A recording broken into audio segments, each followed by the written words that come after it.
Hello everybody, Andy here again. Quick impromptu vlog. I've recently got an email from a good friend of mine here on the internet, just not on YouTube but throughout the internet really, and saying that they were giving up on one particular site, not YouTube as it happens, mainly because of all the problems that they're suffering on that particular site. And it reminded me of a blog post that I put up a couple of weeks ago, and I'll put a link to it over there. And the blog post was called Upgrades, similar to a video that I did some time ago now, and I'm talking probably a year, maybe even 2 years ago, griping and moaning about the way that when these websites, social media sites, whether it be YouTube, whether it be Facebook, whether it be Daily Booth, whether it be Blip FM, any of these sort of sites, when they do some sort of upgrade, they tend to mess it up somewhere along the line, or they change it without really getting the opinions and the thoughts and the feelings, etc., of the people that actually use the site. YouTube being a great example of that recently, where you may well have noticed that your channel page now, your home page if you want to call it that, on YouTube has now gone over to what used to be called the beta, or beta, whichever way you look at it. It's all Greek to me. That was awful, wasn't it?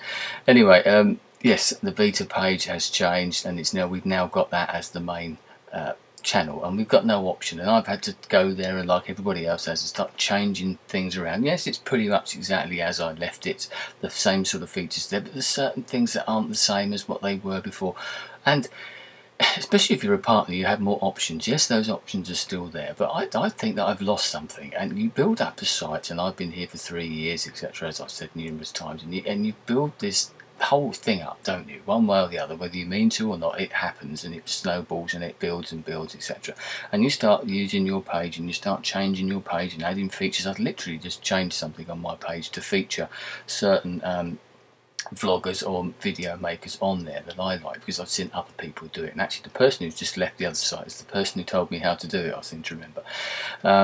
So thanks for that.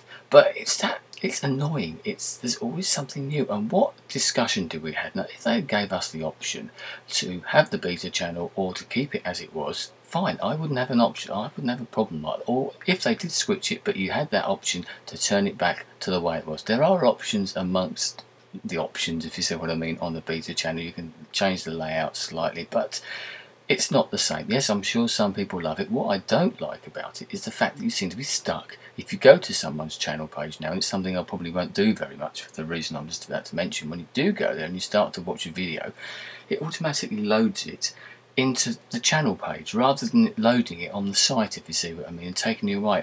I don't go to many people's channel pages specifically. I tend to do it if I get a new subscriber or something like that, or maybe a message from someone, I'm not sure who they are or something, I might go and check their page out and just see what it's like. And then you think, oh, I watched that video, and you don't want it to load in there. You want it to load that because, as far as I'm aware, you can't really, it's not easy to put the comments in on that particular video. And that's the other point with this whole issue.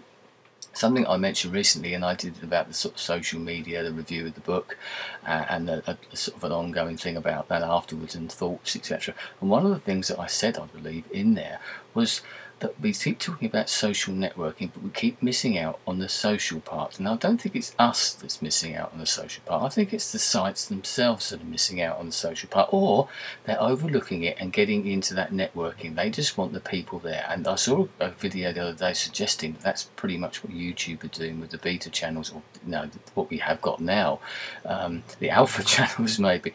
That's what they are, and that's what we're getting. And the reason for that is because they want that. It looks more like the sort of sites you get for other entertainment services, and that we are in the entertainment business. I don't have a problem with that. I accept that. This is a free service still, and for that you can't grumble. Yes, they purport to be other things that they're not, and they've changed a lot, and that's the thing that gets me down. And I do feel that they're overlooking the people that have made this site, because whoever uploads videos, this is still a content created website, whichever way you look at it, whether it be a corporate company putting videos on there, whether it be you or me talking about this type of thing, or uploading your stuff from your mobile phones or whatever, we are still the content creators. YouTube don't create content apart from the odd blog or something, and that's usually about somebody else's content, if you see what I mean. We're doing it all for them, and they seem to forget that we created the site. It sounds pompous and overblown, yes I know, but in essence, that's what we did. And I suppose it sounds as though they owe us a living. I don't think that particularly. Yes, we're using the site, we're using it for our own ends, but they tend to forget that when they do these upgrades, when they do these big changes, they don't think about us. I haven't seen anything. I did some time ago, and I'm going back well over a year ago, probably getting on for 2 years ago. I was asked a couple of things. One to do with the UK, and also like a little panel thing. There was about 50 of us were asked worldwide, and I was amazed that I was actually asked to be this, and I think I got a voucher, a £50 Amazon voucher or something for doing that.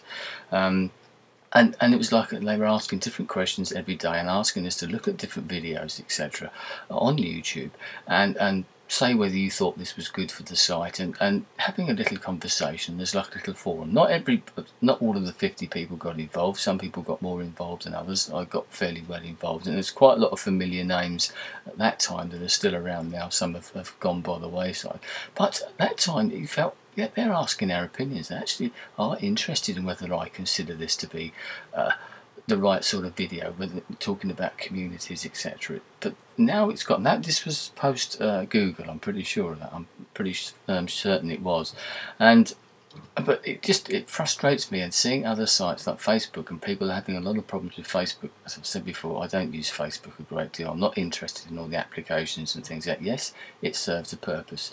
Daily Booth is another site that I used to use, not a great deal once again, but I did used to use it, and the amount of comments and things that I see about that site and how they've ruined that because of the upgrades and the changes that they've made. Once again, they're destroying their customer base. That's the way I look at it. Twitter recently is having its own problems, constant fail whales coming up and problems. It's overloaded this, and then something happens and it gets completely overloaded. These are all social networking sites, but they're looking at, I think they're looking at the money side of it. You know, it's that big golden dollar or pound or something. That's what's flashing before their eyes, and in a way they're running before they can walk. They need to step back a little bit and not get too ahead of themselves, not get too far.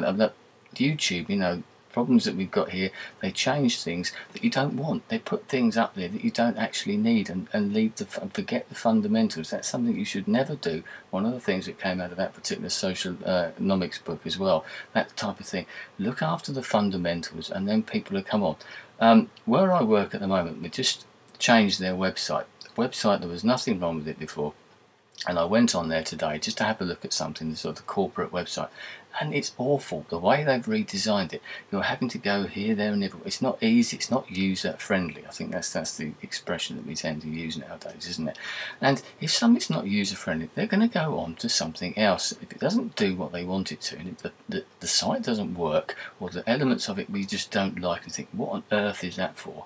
Because the people that are using the sites are the ordinary people. It's not, although with YouTube it might be the big corporations that they're chasing and putting the content up there. If we can't do what we want with the site, we're not going to watch those particular videos. I suppose a lot of people, backtracking here a little bit, I suppose a lot of the people that watch videos don't get involved in any other way, putting comments up. One of the issues with YouTube recently has been the comment system, which as far as I'm aware still hasn't been fixed.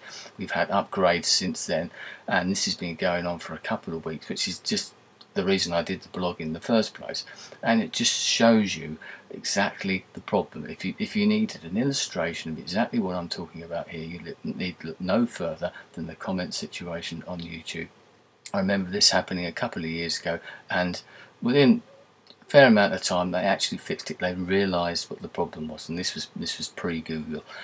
Now they don't care about that. As long as you watch the videos, they don't particularly care or click on the adverts. They're not particularly bothered about whether you sort of do the comments and get the interaction going. But I'm sure people are watching. I'm watching less videos, I think, now. I'm possibly commenting. I'm not answering comments as much as I used to be. So that interactivity is going down, because I'm thinking, well, I don't really want to destroy that person's comments.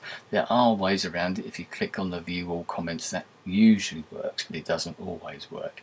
And it's just, once again, you're having to click on something else to get to where you want to. What I was saying about the work website as well.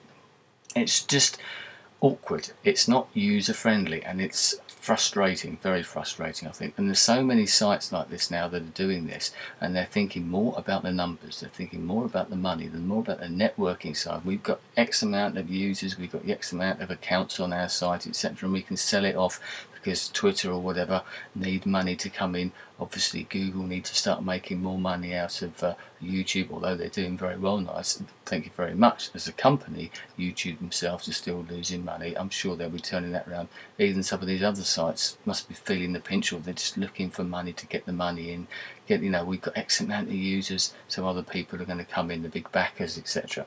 So even Facebook are talking about taking on this company and trying to get rid of Twitter, and they're fighting each other. All of these people could live quite happily in the internet world, in the social media, social networking world.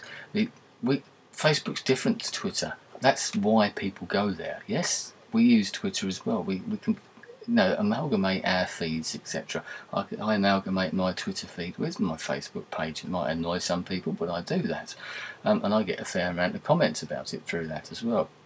So why can't these companies accept that, yes, there are other people out there, but for the people like Facebook and YouTube, these are the dominant people. They are the big ones. That's one of the other frustrations, is that because YouTube is so big, it's the byword now for sort of video, isn't it? Video content. If you want to go to a video site, you go to YouTube. Like Google, the word Google has become, to Google. A verb, I think that's the right word to use. It's become a proper word now, rather than the name of a company. Twitter, same sort of thing as well. That's the one instant messaging site. They haven't got really any competitors, and maybe that's part of the problem with people like YouTube. They know that we can't really go anywhere else. Other people might have tried it, but we know that there's so much that people like us have invested in it, and built up with the friendships, etc., etc., that they've got us by the short and curlies, as we say. There's not really anywhere else that we can go unless we take it outside somewhere else, and maybe I know that's what people do. This is going over old ground, so I'm going to wind it up there. But I just wanted to mention that I find it frustrating that friends of mine are having to leave sites, and friends of yours probably are having to leave sites, and people are leaving all over the place generally because of the frustrations. I think that is one of the main reasons. Yes, there are other reasons as well, but I'm sure that is the main reasons. They get wound up by the sites. They don't work as they want them to. They don't allow them to do what they want with the sites. And that's one of the great things about most of these sites, is that in the past they've allowed us to use them and to change the sites. We've moulded the sites and made them what we are. I've often used the example of Google was never there. They never envisaged it turning into what it did. I'm pretty sure Facebook, I don't think ever envisaged it turning into quite what it did. Maybe even Twitter, the same sort of thing. It's us people that made those sites. Maybe we should charge them in some sort of ways. I don't know, but that pie in the sky stuff. So I'm going to leave it there. I'd love to know your frustrations. This was just a quick off the cuff video, because I was frustrated seeing a friend moving off of another site, albeit one that I don't use particularly very much. I shall see them in other places, but you do wonder how many other people are going to think, well, what is the point on that, And if people start leaving sites, certain people, then other people start going as well, and before you know it, the whole pack of cards comes tumbling down, and we're back to where we were 3 years ago. And I'm not sure I want to be back where I was 3 years ago. As much as my life was good, it's that old thing, isn't it? You don't know what you miss until it's gone. And we never had this, or I certainly didn't have this until sort of 3 years ago. And now I can't imagine life without it. There would be a big hole now, because once you've had something, you don't have to miss it when it's not there. I'm sure you can think of examples of that. Anyway, thanks for your time. I'll speak to you again soon. Goodbye. Hopefully in a happier frame of mind.